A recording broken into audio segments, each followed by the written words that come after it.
Pesawat Skindo Airlines baru saja siap lepas landas dari Bandara Internasional Soekarno-Hatta ketika tangan Andi Wijaya ditarik kasar oleh dua petugas keamanan.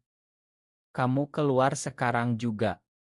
Kami tidak inginkan orang seperti kamu di sini," bentak salah seorang petugas dengan suara lantang yang menggema di seluruh kabin, membuat semua penumpang menoleh dengan mata terbelalak. Andi, pria berusia 32 tahun dengan kulit sawo matang khas Jawa dan jas bisnis rapi, merasa dunia berputar. Hanya karena ia dan Rian sempat berpegangan tangan sebentar saat check-in, seorang penumpang melapor bahwa perilaku tidak pantas terjadi di pesawat nasional. Di Indonesia yang masih kental dengan norma-norma adat dan agama, kejadian semacam ini seperti bom waktu. Andi ditarik keluar melalui pintu darurat, tasnya dilempar ke lantai terminal, sementara Rian yang sudah duduk di kursi belakang hanya bisa menatap tak berdaya dari jendela. Di luar, angin Jakarta yang panas menyapu wajahnya yang memerah karena malu dan marah. Petugas bandara menyeretnya ke ruang interogasi kecil tanpa jendela. "Kami punya rekaman cik. Kamu dan pria itu jelas sekali," kata seorang supervisor dengan nada jijik. Andi tidak membantah. Ia tahu di negeri ini, meski tidak ada undang-undang yang melarang, stigma tetap seperti belati. Pikirannya melayang ke rapat rahasia 2 hari lalu di sebuah gedung pencakar langit di Sudirman. Ia hampir menyelesaikan akuisisi Skindo Airlines senilai triliunan rupiah. Perusahaan teknologi yang ia bangun dari nol di Yogyakarta telah membuatnya jadi miliarder diam-diam, tapi sekarang ia hanya seorang penumpang bermasalah yang diusir seperti sampah. Teleponnya bergetar. Rian menelepon, suaranya gemetar. "Andi, aku turun sekarang. Kamu baik-baik saja?" Andi menarik napas dalam. "Jangan. Teruskan perjalananmu ke Surabaya. Aku akan urus ini sendiri." Malam itu, di apartemen mewahnya di kawasan Kemang, Andi duduk sendirian di balkon sambil menatap lampu-lampu kota yang berkelap-kelip. Ia mengingat masa kecil di desa kecil dekat Magelang, di mana ayahnya, seorang guru yang taat, selalu mengajarkan bahwa laki-laki sejati tidak menangis dan tidak suka sesama laki-laki. Ibu Andi meninggal saat ia berusia 10 tahun, meninggalkan luka yang tak pernah sembuh. Kakak perempuannya, Sinta, satu-satunya yang tahu rahasianya, pernah bilang, "Andi, suatu hari kamu harus berhenti lari dari dirimu sendiri." Tapi bagaimana? Di Indonesia, keluar dari lemari berarti kehilangan segalanya, pekerjaan, keluarga, bahkan hak untuk naik pesawat tanpa dihina. Keesokan paginya, berita kecil muncul di media sosial. Penumpang gay diusir dari pesawat Skindo dengan otoburam Andi yang diambil diam-diam, ia mematikan ponsel. Di kantor pusat perusahaan akuisisinya di Jakarta Pusat, tim hukumnya sudah menunggu. "Pak Andi, kontrak sudah hampir inal. Tinggal tanda tangan besok. Tapi ada masalah ini," kata pengacara utamanya, Mas Budi, sambil menunjukkan layar ponsel. Andi tersenyum tipis. "Masalah ini justru akan menjadi kekuatan kita. Lanjutkan rencana.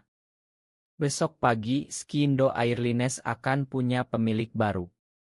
Tak seorang pun di ruangan itu tahu bahwa pemilik baru itu adalah pria yang baru saja diusir karena mencintai sesama jenis. Andi tiba di kantor pusat Skindo Airlines di kawasan Kuningan dengan mobil hitam tanpa logo.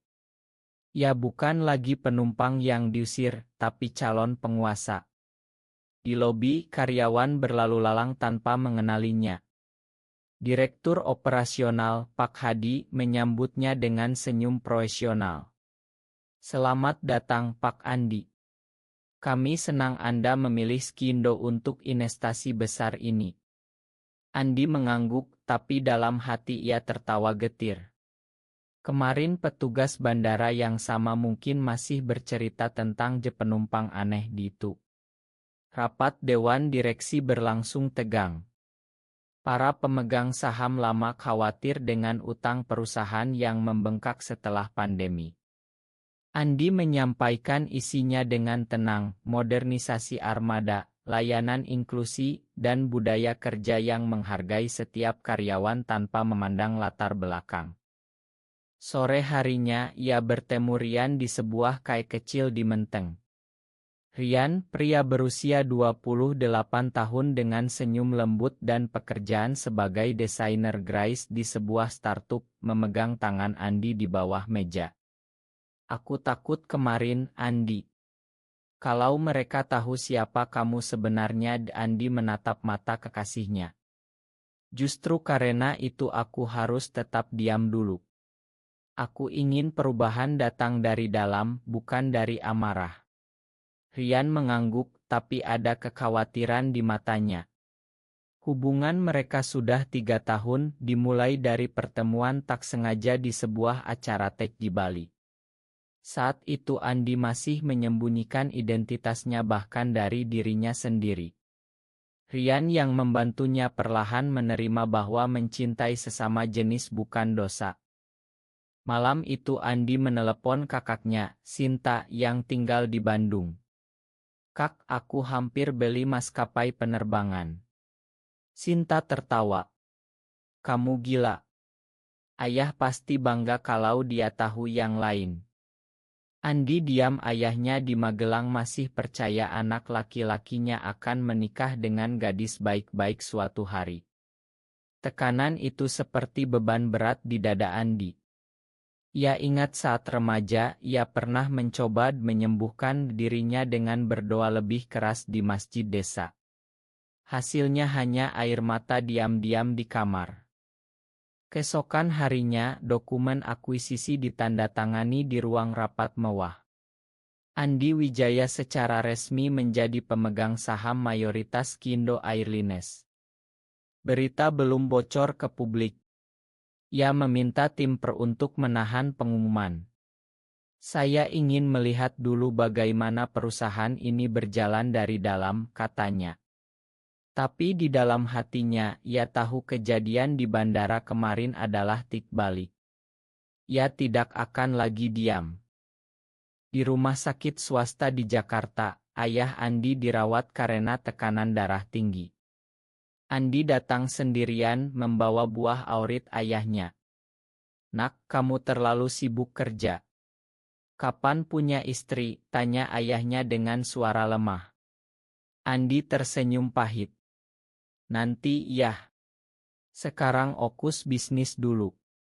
Di koridor rumah sakit, ia bertemu dengan sahabat lamanya, Dika, yang tak tahu rahasianya. Dika memeluknya. Bro, dengar-dengar kamu lagi ekspansi besar. Hebat. Andi hanya mengangguk. Persahabatan itu terasa rapuh karena rahasia yang ia simpan bertahun-tahun. Pagi berikutnya, Andi sudah duduk di kursi direktur utama Skindo di lantai paling atas gedung pusat. Ia memanggil semua kepala departemen. Mulai hari ini kita ubah budaya perusahaan. Tidak ada lagi diskriminasi berdasarkan orientasi, agama, atau suku. Beberapa wajah terkejut, tapi tak ada yang berani membantah pemilik baru. Pak Hadi, direktur operasional yang konservatif, menggeleng pelan. Pak, di Indonesia ini hati-hati. Kita bisa kehilangan penumpang. Andi menatapnya tajam.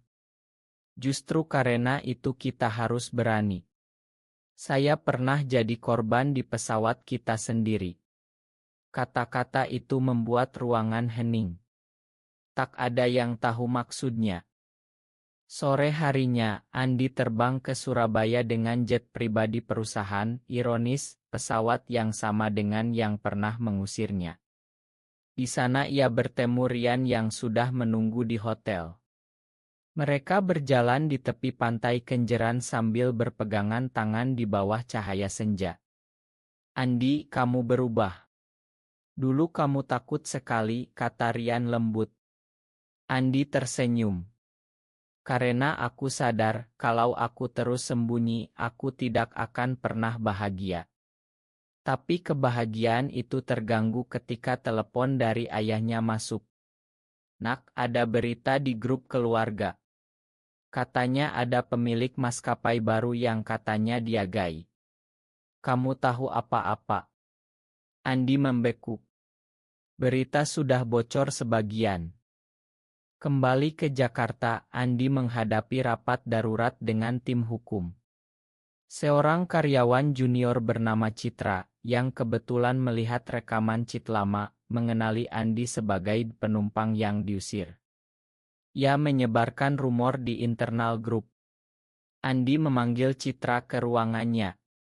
Kamu tahu siapa aku sekarang? Tanya Andi tenang. Citra pucat. Pak, saya tidak tahu. Andi tidak memecatnya. Belajar dari ini. Kita semua punya hak untuk dihormati. Tapi di dalam, ia merasa lelah. Pengkhianatan kecil itu mengingatkannya bahwa perubahan tidak datang dalam semalam.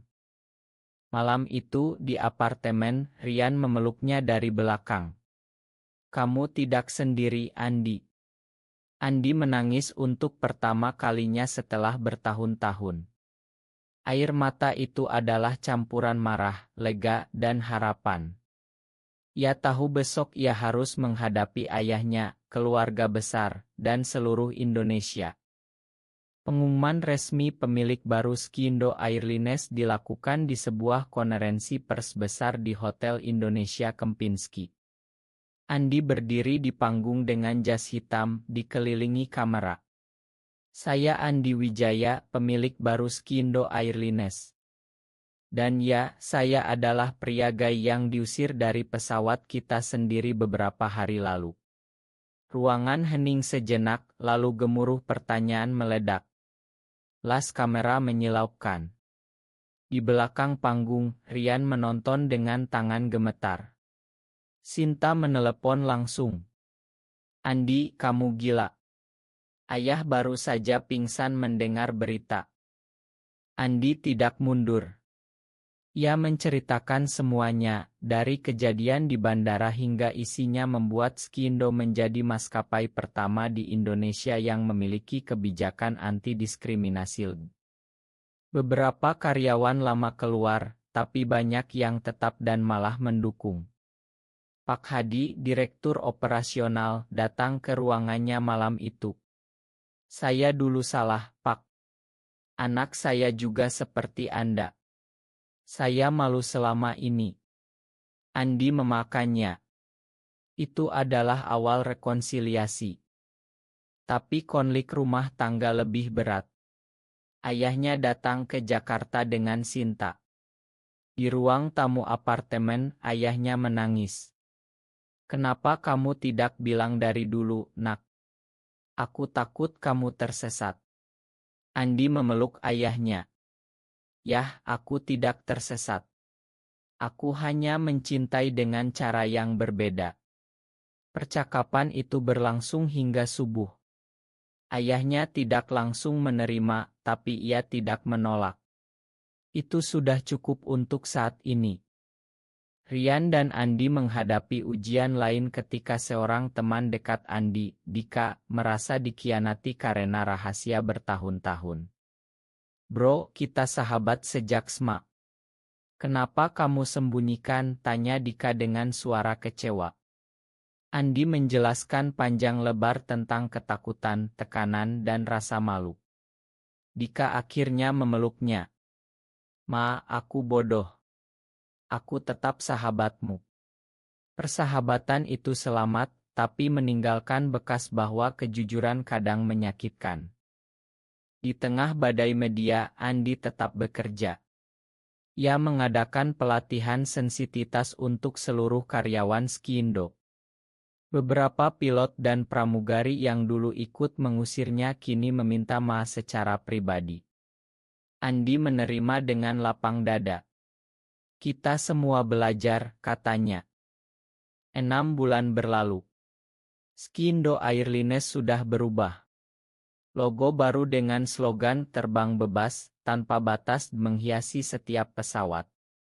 Penumpang meningkat meski ada boikot dari kelompok konservatif.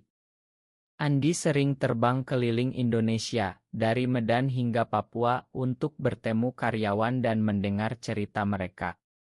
Di Denpasar, ia bertemu sekelompok pramugari yang menceritakan pengalaman diskriminasi mereka sendiri. Andi mendengarkan dengan sabar. Hubungannya dengan Rian semakin dalam.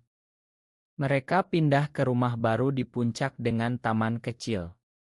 Di sana, Andi belajar memasak dan Rian belajar mengelola keuangan perusahaan. Suatu malam, di bawah bintang-bintang Bogor, Rian berlutut. "Andi Wijaya, maukah kamu menikah denganku? Bukan di mata hukum Indonesia, tapi di mata kita berdua." Andi menangis bahagia dan mengiyakan. Mereka mengadakan upacara kecil di pantai Bali, hanya dihadiri keluarga dekat dan sahabat.